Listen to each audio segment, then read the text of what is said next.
Good afternoon and welcome to this live broadcast of Machiavelli Talks, the English language series by the Machiavelli Center for Political and Strategic Studies. I'm Daniele Scalea and today we are going to talk about the Russian-Ukrainian War and its consequences for NATO and Europe with three distinguished guests.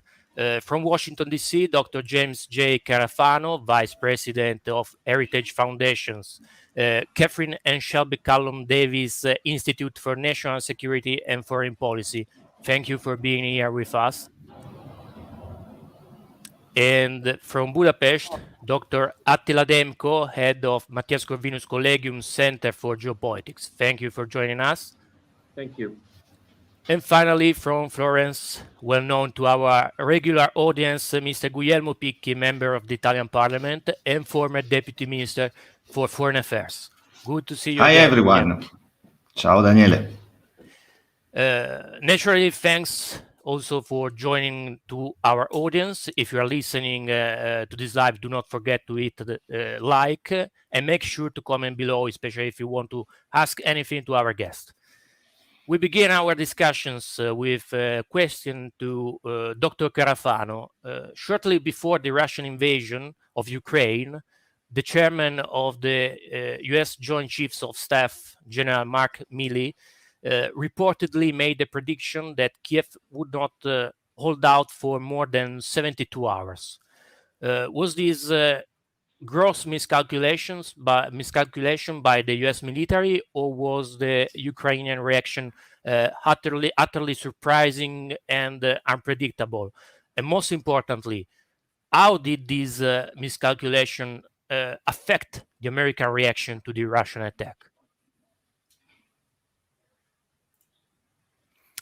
Because there you go. That's a great question. If people are interested in that, I actually just recently wrote a piece on this for Fox News. So this assessment came in a I believe it was a closed door briefing to Congress, and his prediction was that the invasion would last about 72 hours. Now that clearly, in retrospect, that was based on looking at an analysis of the Russian military plan, and I think from what we've seen from physical evidence available through looking at deployments on Google Earth and other places, and other information that's publicly available, that does appear to bend kind of the Russian plan, that there would be that they would disrupt the government in Kyiv on day one or two, and that the expectation is there wouldn't be an organized military resistance, and that the scheme was really for the rapid occupation of Ukraine rather than a more deliberate fighting war. And I do think it impacted a significant miscalculation on the part of the U.S. and also I think demonstrated a real kind of flaw in our approach to the conflict. What we did was essentially say, well, this is the Russian plan. Well, anybody and I was in the military for 25 years, anybody that's ever seen any war knows that no plan survives contact with the enemy. And also that if you're going to analyze combatants, you have to go beyond just looking at their planning and looking at a deeper assessment of their capabilities and organizations. So what he didn't provide to the Congress, and we don't know, of course, if he provided this president, was there wasn't an in-depth analysis of Russian capabilities, of the state of training, military logistics. There also wasn't a very sophisticated assessment of the Ukrainian military. Excuse me. And having visited Ukraine, I think the last time was in 2017. There's obviously been some pretty significant changes in how Ukraine is organized to defend the country. I mean, several years ago, sorry, we have really bad allergies here in Washington, D.C. Several years ago, the Ukrainian military was primarily designed to skirmish along the line of contact between the Russian occupation forces in Crimea. Obviously, there's been a significant restructuring of Ukrainian defense plans. I don't think that was taken into account either. And so if you look at kind of how the U.S. went into this operation, very clearly their assumption on the front end was the Ukrainians would not be able to defend themselves. And so the initial US response was, let's do nothing to antagonize the Russians and preempt or trigger an invasion. And then once the invasion happened, the US response was, well, let's do nothing because it won't be worth it because these guys won't last but a couple of days. And then as the war lengthened, the US response was, well, let's not do anything that might exacerbate the conflict and further antagonize the Russians. And I think if you look at the timeline, it's really only when we got about 3 weeks into the war that the US position moved to, well, the Ukrainians can obviously hold out, so providing them more robust defensive capabilities. And we've kind of seen the level of escalation the Russians are willing to go to.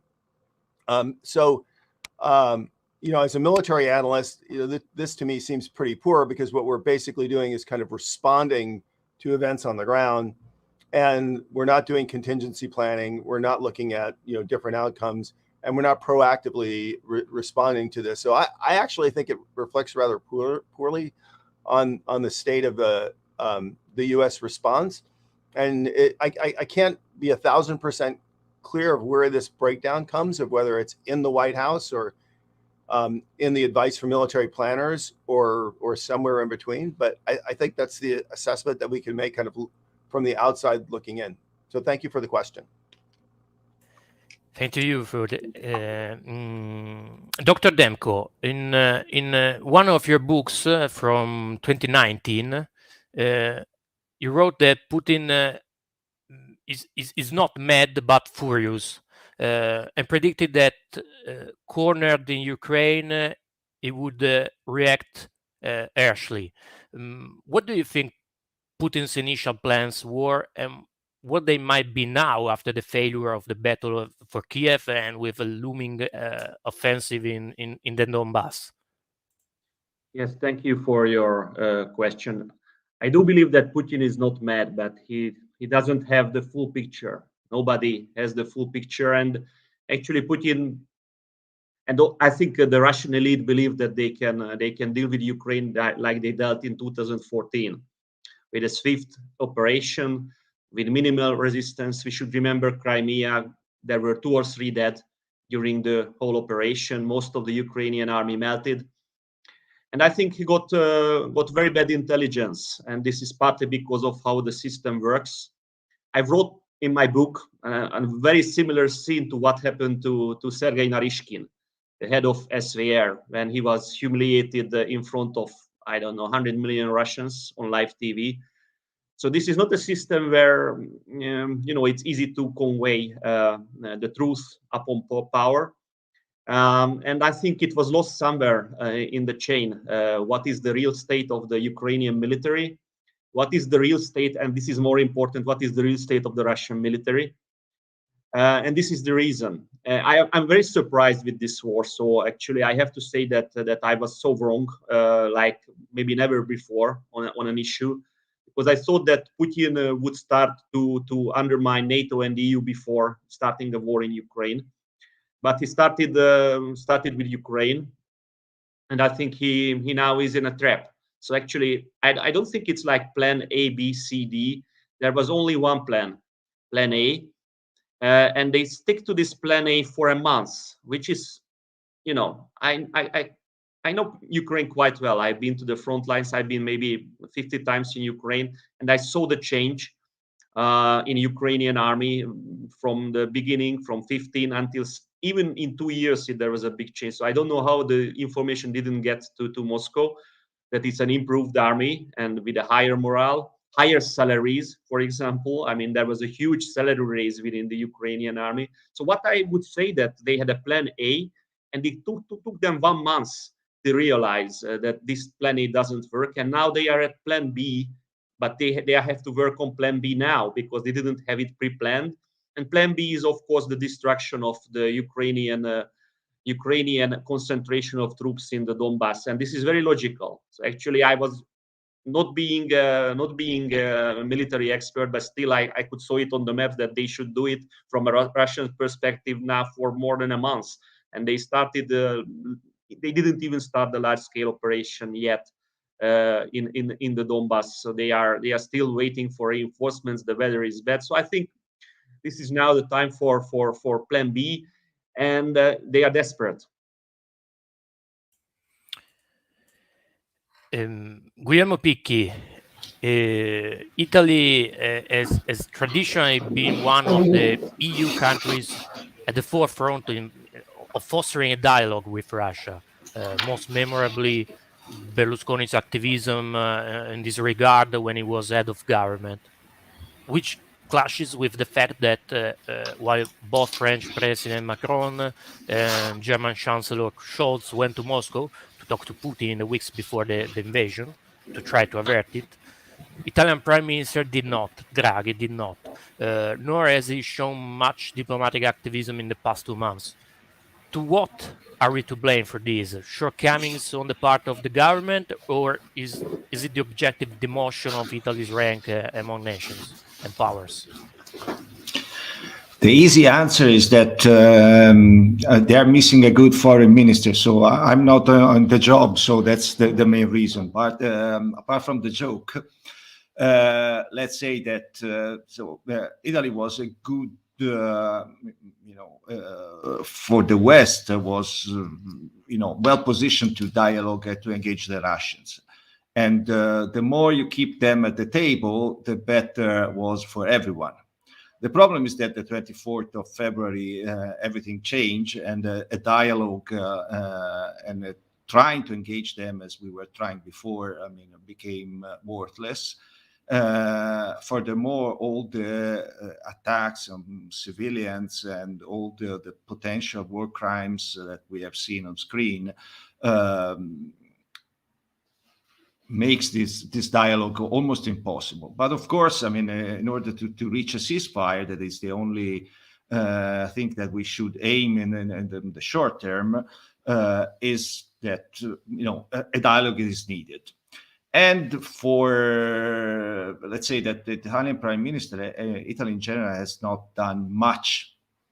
Maybe there is something that is that we don't know, that is not being shared to Parliament, and maybe there is some hidden dialogue and some hidden channel of communication open to Putin and to the Russian elite. But it's true what you were saying, that Macron is trying to engage so far with, let's say, very low success, Mr. Putin, the same the Germans.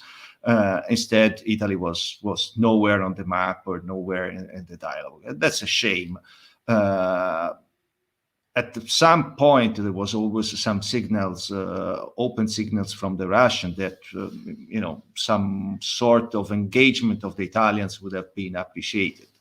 For instance, at the first round of talks, to have the Belarusian flag between that of the Ukrainians and the Russian was not a very reassuring image, because they cannot be, Lukashenko be the guarantor of neither part, maybe of the Russian, but for sure not that. So if the EU, or I say Italy, was well positioned to do so, was trying to engage and to be on the table, that would have been very useful to have a more proactive approach. The other thing is that you mentioned that we have a number of politicians that were old pals with Putin, and we have recently known that Berlusconi tried a number of phone calls to Putin, were never answered, got never an answer. But in order to instruct someone to be a sort of mediator, or at least someone who should try to put the people on around the table, has to receive a sort of mandate. Italy never, gave a mandate to Berlusconi or to any other to try to engage Putin. So if you don't have your prime minister either flying or even trying a phone call in 45 days of war, the same the foreign minister, well, then the role of the country is negligible, and that's the situation right now. And we are the one that are taking with Germany the highest economic impact on the sanctions. I always remember that up to 40% of our supply of gas comes from Russia.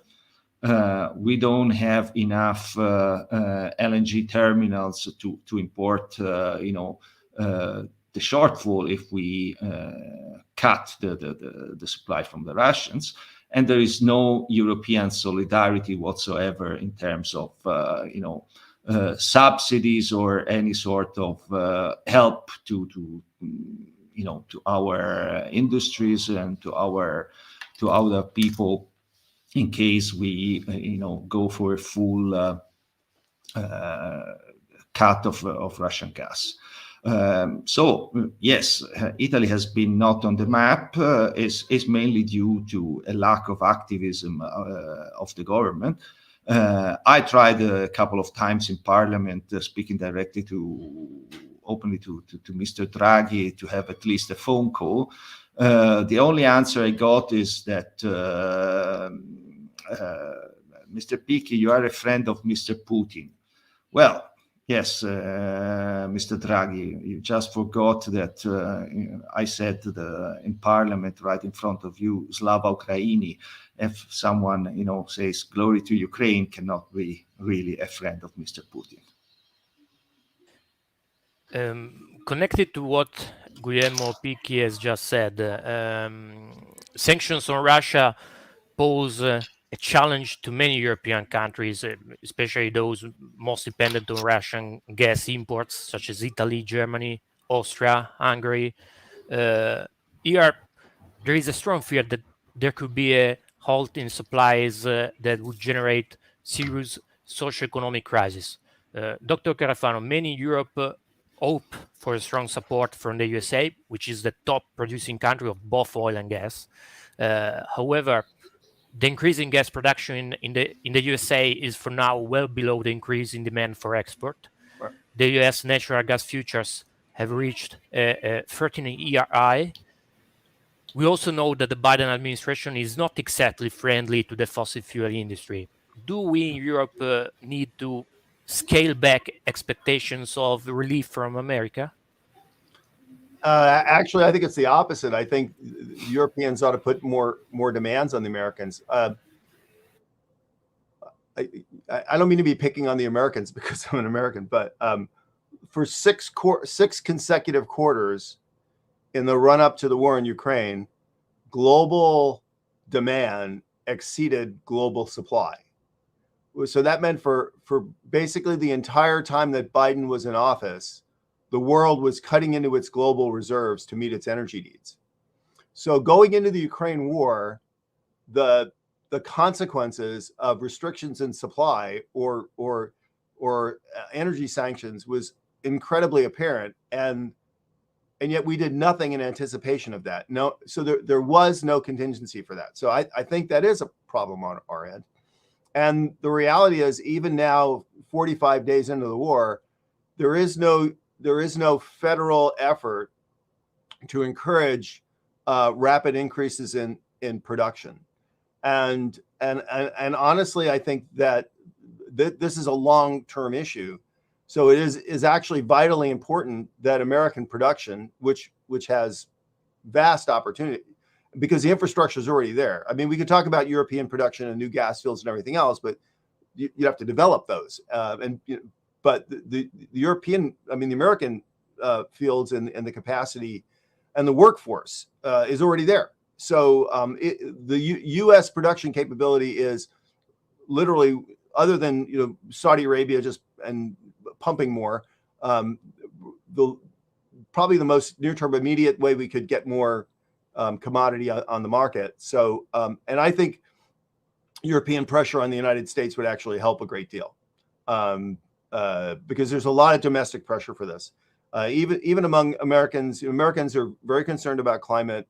We understand the importance of that. But if you look across the board in the U.S., Republican, Democrat, liberal, conservative, there's a lot of broad recognition for the importance of increasing production. So so there's already an American demand for this, and I think a European demand would put more pressure on the U.S. government to do that. So if I could just a real quick word on sanctions, I think a lot of the problem here is we misunderstand the role of sanctions in conflict. Sanctions are obviously not really an effective deterrent. Russians reminded us of that. They're also not really that good to punish, because as we know, regimes can always find a way to make money for the stuff that they want.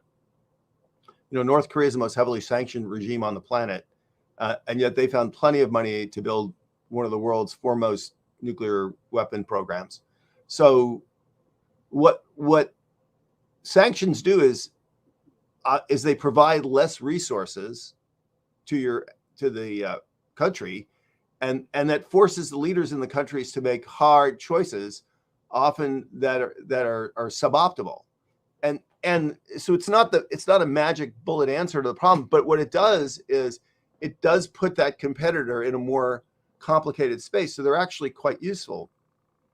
And so in the case, for example, of energy, I think it's completely understandable that in the short term there are countries that just can't stop buying Russian oil and gas. I mean, that's just obvious, because their economies would grind to a halt.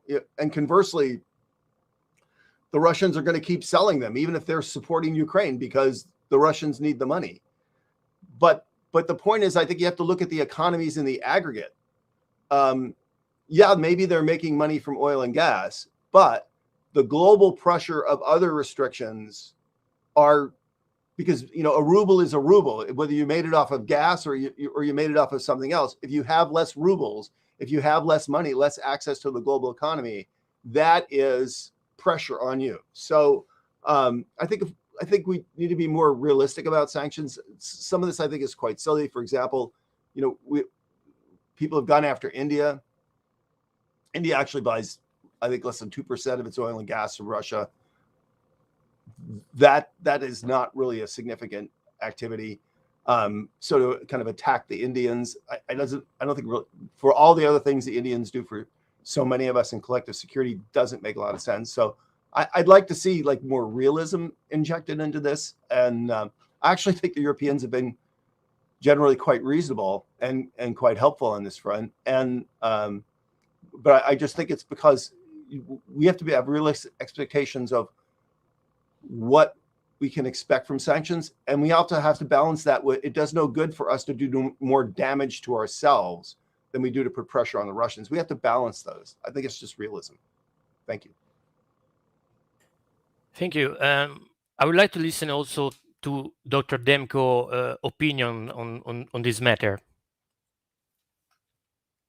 So we have to separate emotions and outrage we feel over what Putin's army is doing in Ukraine and the realities. And the reality is that we could hurt ourselves more with the sudden sanctions. I mean, like Italy, Germany, Austria, Slovakia, Hungary, and many other countries cannot change from gas and even from oil easily. I tell you a few facts. For example, in the case of Hungary, it's 85% Russian gas. We tried to diversify. We talked to the Romanians of having a pipeline from the Black Sea. There is a huge field called Neptune Deep, and it wasn't exploited because of debates within the Romanian government, because of debates with ExxonMobil. That's a big problem now, because it's a big field. We also tried before, before 2020, to have gas from other sources. In the 2000s, we tried the Nabucco pipeline, which would have both Iranian and Azeri. So Hungary tried to diversify. We also connected with Poland, Slovakia, interconnector oil and gas pipelines, which help a bit now. And we also supported the LNG port in Croatia. LNG is important. And Hungary, it's not well known. We are the bad sheep in this, always in international media, but in reality, we try to diversify for 15 years from Russia. And somehow all these projects, Nabucco, the Romanian pipeline project, the LNG project is not big enough. and interconnectors are not big enough. So what we would face is the collapse basically of our economy, and there are many other countries like that, not only Hungary. So what would happen to Russia? Just let's count. What would happen to Russia? They have still about $200 billion in reserve. They can sell to China. They can sell to India. Yes, it's small now, but they are negotiating with India to sell 30-40% cheaper than market prices oil. And at the end of the day, they could survive for basically years. As we count, they could survive for 1 or 2 years without any exports to Europe or to the Western world. Can we survive that long? I'm not that sure. But actually, I'm not that much afraid about our sanctions. I'm afraid of Russia switching it off for one reason or another reason. And what is not well known, and I really admire the fight the Ukrainians are fighting, and because this is bravery, and we have a huge Alamo now in Mariupol fighting till the last bullet, and this has to be respected. But when they talk about energy sanctions, they always forget to say that actually Hungarians, Slovaks get the oil and gas from Russia through Ukraine. And every day Ukraine gets money from Russia for the transfer of oil and gas. And somehow it is forgotten when we hear these speeches. So I think we have to be rational about this. What would happen to Ukraine if the flow of gas and oil is stopped? The first thing Russians would do, of course, not to pay for Ukraine. The second they would do, and I think Putin is capable to do it, destroy the gas infrastructure and oil infrastructure of Ukraine. 90% of Ukrainian fields. Ukraine has a huge internal production of natural gas, but they are next to Russia. They are in Poltava Oblast, they are in Kharkov Oblast, part of it is in the Donbass. So can you imagine if there is no gas running to Europe and no oil? What is the Russian interest to keep Ukrainian gas infrastructure intact? They would destroy it. As far as I know the Russians, they would destroy it without mercy. And if the gas infrastructure is destroyed in Ukraine, you cannot easily replace it.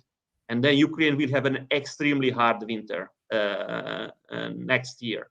2022-23 winter without gas and oil, that would be extremely hard. I can tell you that Hungary can provide, if there is enough gas coming from the west for Kiev, gas, and we are providing gas right now. It's not really in the media that we are giving gas and fuel every day to Ukraine. But it wouldn't be possible if we don't have enough ourselves. So it's an extremely problematic question. We have to be realist. Emotions and outrage is one thing, but we are not helping Ukraine with emotions and outrage. We are helping Ukraine if we tell Russians that we will never accept their plan for Ukraine to be under Russia. We have to make it very clear to Russia that if it takes 20 years, 30 years, 40 years, we will never accept it. We will never accept conquest, and I think that is one of the things we have to make very clear. Let's say on Hungary, Orban's Fidesz recently achieved an electoral success of unexpected size. Some analysts believe that Orban's caution about Hungary's involvement in the Russian-Ukrainian conflict also paid off, while the Márki-Zay-led opposition was more interventionist. However, this has brought hard accusations to Orban, who has been reprimanded even by the Ukrainian President Zelensky, and described in the press of many European countries, for example, Italy, as Putin's ally. How would you describe the position of the Budapest government with respect to the war that is being fought in a directly neighboring country of Hungary?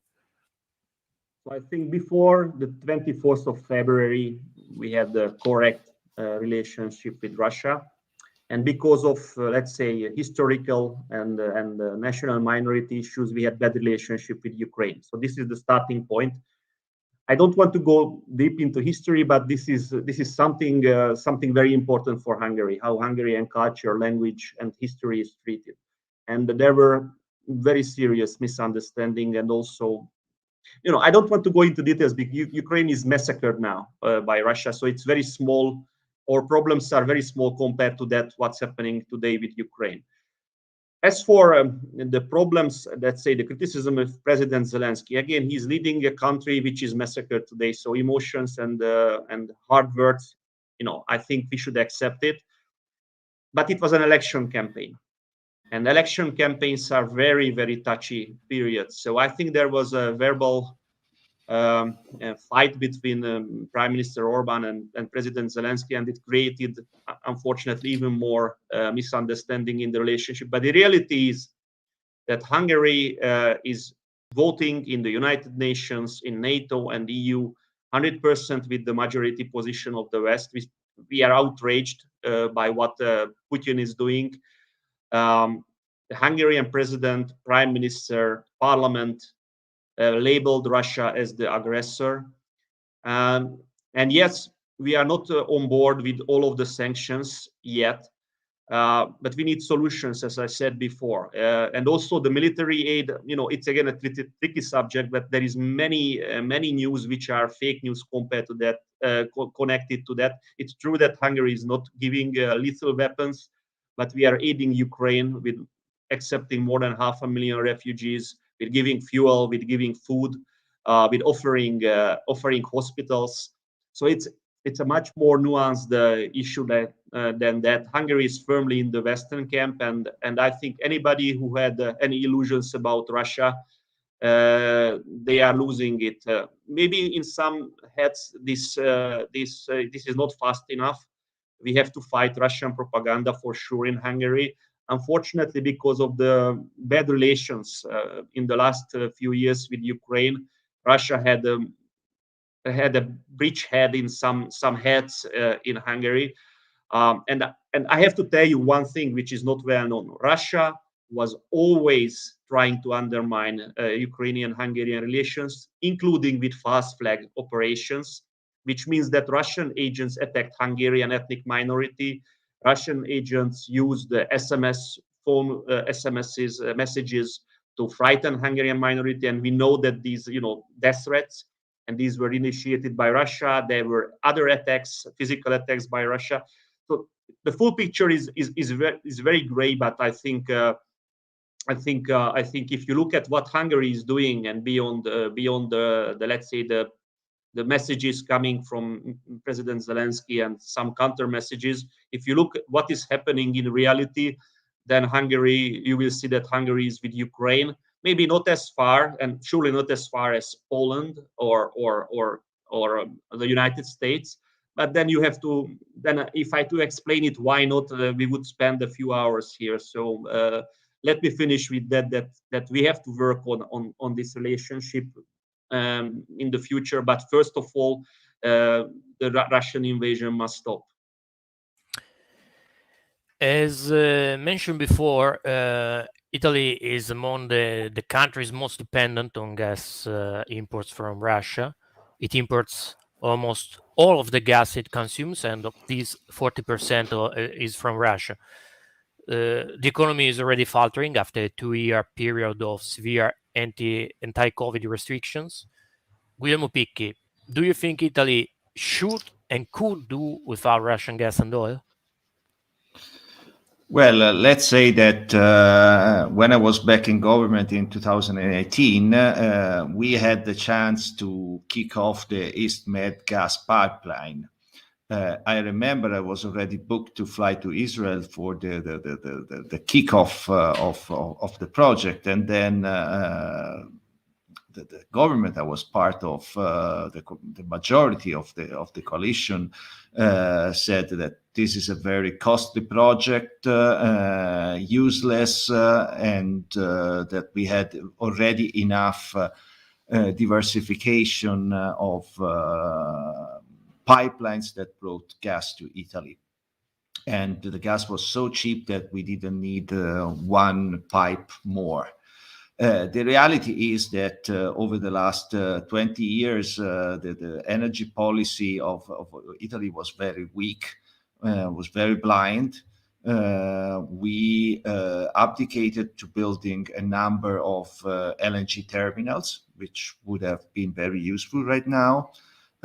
We never proceed to complete the TAP, the gas pipeline that comes from Azerbaijan. There was a fight that lasted many years in order to build the last piece. They had to cross a nice piece of land with 50 olive trees, and all the environmentalists and even the current foreign minister was objecting to that. And I found it almost hilarious to see that our foreign minister, the one who opposed the completion of the TAP, so the Azeri gas coming to Italy, was then in Azerbaijan in front of President Aliyev, demanding for doubling this pipeline and increasing the flow of gas from that part of the world. The reality is that so we were not very pragmatic in trying to diversify our energy sources. We believed in decarbonizing our economy without any sustainable transition that made also our industries often out of market in terms of pricing. So we were not very intelligent how we handled all the entire situation. If we add to that also in the renewables, we have a red tape that is almost incredible. So to build any sort of wind farm or to have the solar fields to be installed in Italy, you need so many authorization and regulatory stuff that it's almost impossible to realize, to diversify. So in short, we were self-harming, and but so far, I mean, at least when the war started, Mr. Draghi and the foreign minister, also because the parliament voted a resolution obliging them to do so, they started to fly all around the world, in Algeria, in Angola, in Mozambique, by the Qataris, the Saudis, Azerbaijan, Libya itself, in order to find the gas that we need to replace the Russian gas. It's doable, it's achievable, it's 29 billion cubic meter of gas, and I'm pretty optimistic by mid 2023, so in 12 months' time, we are able to replace almost all the Russian gas. Let me add something on sanction. I totally agreed with both Mr. Carafano and Mr. Demko. Sanctions are not per se effective in achieving a result, but put the country who is subject to sanction in the elite in a position to take very difficult choices vis-a-vis the population, and this, create tensions, problems. We know that the sanctions, in Cuba were not very effective, although they lasted 60 years. The same we might say for Iran and North Korea. So regimes try to be very resilient to sanctions. Sooner or later, the country will, the people in the country will, get hit so much that the ability of their government to engage in complex activities abroad, is highly reduced. So on the long run, sanction will function. One point that I would make on the opening, that the question that you made to Mr. Carafano. U.S. intelligence was not very good in understanding that the Afghan army could hold more than a couple of months, and then it lasted maybe 2 weeks. The same here in Ukraine, but I would say they were not alone. No one. The mistake is shared, in most of Western intelligence community.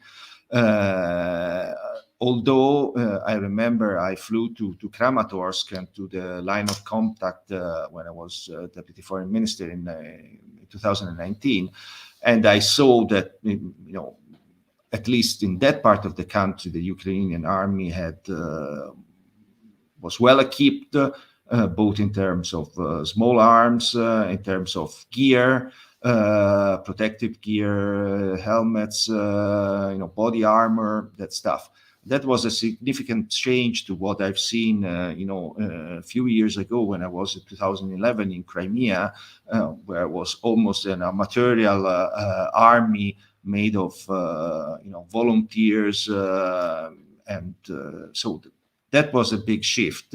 And for what is my understanding, and I would like to hear the opinion of both Demko and Carafano, I'm starting to be convinced that the logistic failure of both in terms of food and ammunition and gasoline that the Russian army is not able to deliver on the front line might reserve us, possibly a collapse of the Russian initiatives in Donbass. So I would like to hear your opinion on this. Thank you. Maybe we can start from Dr. Carafano. Yeah, it's a great question. I don't fault any intelligence for getting it wrong. What I fault people for, and I fault my country as much as anyone, particularly in Iraq and Afghanistan, is not planning for contingencies when things don't go as expected. I mean, that should be axiomatically part of a planning for war. Things inevitably go way better or way worse than you thought. And if you're not sitting down and planning for those contingencies, then I don't think you're actually doing real military planning. Anybody can plan for what they want to happen. Look, I think the root of this in the U.S. it's probably a political military problem. I'm not sure it's 100% on either side, but I think it's a serious thing that we need some real serious introspection on. I would say, I think, again, not predicting, but if you just look at what's out there today, it seems that there's 3 things that Putin wants to do. He keeps bringing up May 9th as kind of the natural date for a culmination of military action. Obviously, the anniversary of the Russian victory in their Great Patriotic War. So, and he's publicly said this on numerous occasions. It does seem like he's trying to stack up a couple of things to stop the conflict on the most favorable terms for him and where he has maximum pressure on the Ukrainians. So one of them that we haven't really discussed is the attacks on civilians appear widespread and deliberate but it seems like to put additional pressure on Ukrainians. Don't you want to stop fighting? Aren't you tired of having your cities leveled and everything else? So the other one is that we also don't discuss is the hundreds of thousands, I guess, of Ukrainians who've been forcibly repatriated to Russia. That's a bargaining chip. And I think the third piece that Putin would take to the table is to end in a militarily favorable situation. And so I think obviously the overthrowing of the Ukrainian regime is not realistic at this point. And so it's they even said this, they're massing for an attack in the south. There are some real issues there. And they talk about 60, 70,000 troops, which honestly doesn't sound really all that impressive from a couple of perspectives. One is, how many troops can you get at the front at one time? And the weather's getting worse. being off-road in Ukraine is really hard. So they haven't demonstrated the real ability to do real fire and maneuver. And I just think changing military commanders, telling me that the Russians are going to fight way better, that doesn't seem realistic. The Ukrainians know they're coming. There's not a lot of subtlety here. There aren't a lot of different ways you can do an offensive. The Ukrainians are probably much more reluctant now to do operations from the sea because of that's more dangerous for them. They can't dominate the air. So if they're going to attack, it does seem that they have to attack in relatively obvious ways in which they know with coming, with a relatively narrow point of the sphere, with a significantly depleted tank corps. And you cannot, and having done this, you cannot turn logistics on their heads and make them go from horrible to good in 40 days. You can't do that, particularly since it does seem that a fair amount of the Russian shortfall is corruption as much as anything else, that food and resources and gasoline have been diverted or used for other. So that doesn't solve in 40 days. So you add all that up, and I think Putin's determined to throw a lot of people into this war, but whether he can really have some kind of significant military success, I think that's an open question. I turn the question to Dr. Demko. I only know about what open sources tell us. I don't have any deeper knowledge of what is happening on the ground. But I can tell you what common sense tells me. Common sense tells me that Russians are slow learners, but they are learning from their mistakes. And it's far easier to supply troops in the Donbass than it was in the Kiev region with very long supply lines. It will be even more easier if they capture Mariupol with a port with a 14-meter deep water, so the big ships can use it. And in Mariupol, a brigade-sized Ukrainian force will be basically destroyed in a few days after a truly heroic fight. So we don't really know how is the Ukrainian military. We are in the Western information bubble. I have to warn every viewer. We are in the Western information bubble. We know that the Russians lost a lot, but we don't know how much the Ukrainians lost. I'm trying to contact my Ukrainian sources, but they are not telling anything about it. I don't think they know, but even if they would know, they couldn't tell us. So we don't know about the state of the Ukrainian army much. So what I see that Kiev was militarily a very hard operation. It's an area with forests. It's an area very close to the Ukrainian seat of power, and it's a big city. It's a city of 3 million. How Donbass looks? So I extensively traveled along the front line from the Luhansk region down to Mariupol, and the Mariupol region is actually a pretty open space. And Russians did quite well on the open spaces in the south. It suits their military tactics. The north is trickier. North of Sloviansk, there are forests, valleys, rivers. So it's harder. There is a very big forest just north of Sloviansk. This is the national park of the Holy Mountain. That's not easy to penetrate. This is the region of from Izium down to Sloviansk. So what I see that Russians have more advantages in this area than in other theaters they had. Ukrainians are entrenched. That's for sure true, but not everywhere. So if the Russians make an attempt to encircle them and slowly strangle the Ukrainian force, that may work. But I'm sure in one thing, that it's not going to work until May the 9th. So that's if they try to do it until May the 9th and try to just throw troops to strong defenses without taking into consideration weather, troop morale, logistics, then they can lose. If they are a bit more patient than they have been before, it depends on the state of the Ukrainian military. But anybody who has ever been to a front line knows that even if an army puts up a very good fight,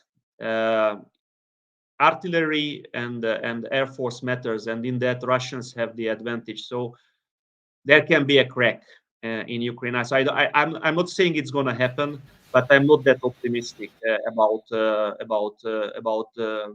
that. So I would say that it's at best it's 50-50 if the Russians can encircle this big Ukrainian concentration of troops, and if they do it, it's a big game changer. So we shouldn't be too optimistic seeing this amazing resistance what Ukraine have put up. We shouldn't be too optimistic about the weapon systems we are sending, because any major weapon system is much harder to use. So it's pretty easy to use an anti-tank rocket. It's not rocket science. I'm sorry for this very bad joke. But to use the Russian system is extremely different from the Western system. So, and the Ukrainians know the Russian systems. But the self-propelled artillery, Western tanks, whatever they get, they have to be trained for basically weeks are not enough. So for a longer time, so I would say that if Russia is more focused, if there is let's say luckier weather patterns for Russia, it can be very bad for the Ukrainian troops there. But I mean, until now, the Russians underperformed so badly that anything can happen. But still, I'm a bit more, a bit less optimistic than many other Western observers about the long-term chances of the Ukrainian army. For sure, 3 weeks not going to be enough. So May the 9th. Putin may celebrate the capture of Mariupol. I'm sure that he can celebrate that, but that will be a very bitter celebration because of the thousands and thousands of graves, new graves, which will be next to the graves of the Second World War, the graves of Afghanistan, the graves of many other conflicts. And actually, unlike the Second World War, and very much like Afghanistan, it is a war of choice. So Putin can thank to himself for this catastrophe. Can I just add something just real quick? Because Sure. that was a very, very prudent assessment. I agree with everything you said, and particularly the point that actually the longer the Russians wait, the more likely they could put together a better campaign. But two things. One, on Mariupol, I don't know this for sure, but I'm guessing that the port facilities in Mariupol are not in very good shape, which means that you would have to do logistics over the shore, which are very, very difficult. And I think after the sinking of the ship, the Russians are going to be much more risk averse. So I'm not really sure they're going to be able to exploit port facilities in a significant way anytime soon. The other big one is, at least we hear this, is that there's a lot more active intelligence sharing with Western, particularly the US. And the one big weakness of the Russians is what we call intelligence, surveillance, and reconnaissance. The ability to look deep into Ukraine. They haven't really demonstrated that. That's not going to get any better. Conversely, if there is increasingly robust intelligence sharing, that's pretty significant. And that will actually really help the Ukrainians a lot. And then, conversely, the longer you take to set up your campaign, the more valuable the intelligence will be. So it's very dynamic. I think Till raises some really, really excellent points, and we shouldn't be confident either way. But it's no free lunch for anybody, for sure. Sorry to interrupt. So to wrap up, we have understood that the current crisis poses very serious challenges to Europe in particular, more generally to NATO.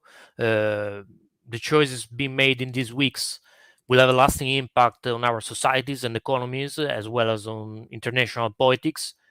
I hope this debate has been helpful to our audience in clarifying their minds on the subject. Certainly, Dr. Carafano, Dr. Demko, and Mr. Picchi have addressed it with great competence and frankness. Many thanks to our three guests for being with us. Thank you. And I wish you all a good day and see you soon.